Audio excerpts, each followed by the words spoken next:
I want to say Daniel was given his open door. You don't pray, you leave. You pray, you die. And Daniel says, okay, this open door that you are giving me is a door to life. You need to understand that the open door that Daniel was given was a door to life. The same applies with the 3 Hebrew boys. They were given an open door to life, but they were supposed to sacrifice just one of the commandments of God. They were supposed to bow before the idol in the plains of Dura. And they said, no, open doors are not open doors if we break the law.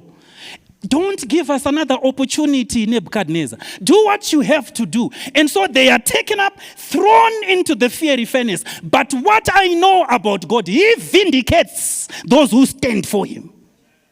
What was burnt on them were the ropes of Babylon. Everything Babylonish. But they came out walking.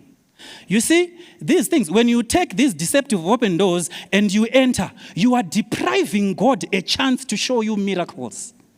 Oh my God. You are depriving yourself an experience to see God at work. When you bribe to get a tender, you have deprived yourself to see God in action. Don't do it. Let God do it for you. Then you can come and say, there are things that we say, I thank God for this, and God says, what? I don't know about that one.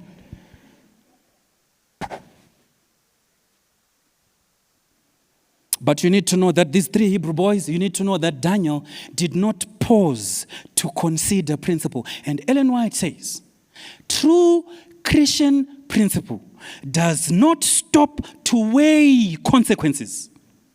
It doesn't. True Christian principle, when you look at it, you're going to suffer loss tomorrow. You're going to do this tomorrow. You may die tomorrow. But when you are supposed to obey God, you obey him and you leave the consequences with God. It's none of your business. It's none of your business. Are we together, church? And you read Revelation chapter 13,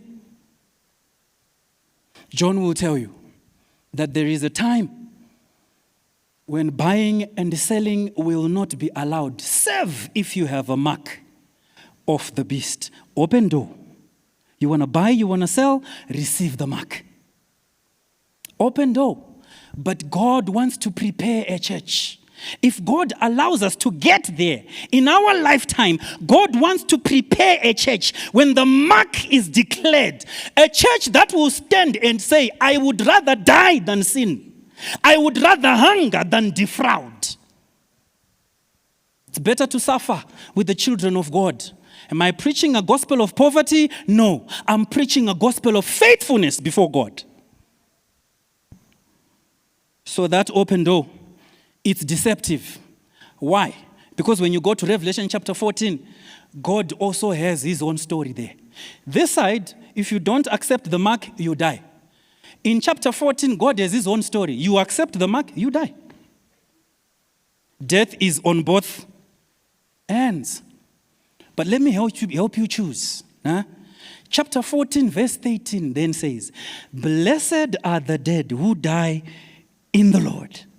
That verse is not supposed to be read when I die of corona. No, you are arm twisting it. That text is a text for martyrs.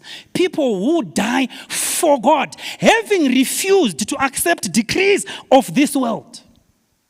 Blessed are the dead who die in the Lord. Their works follow them.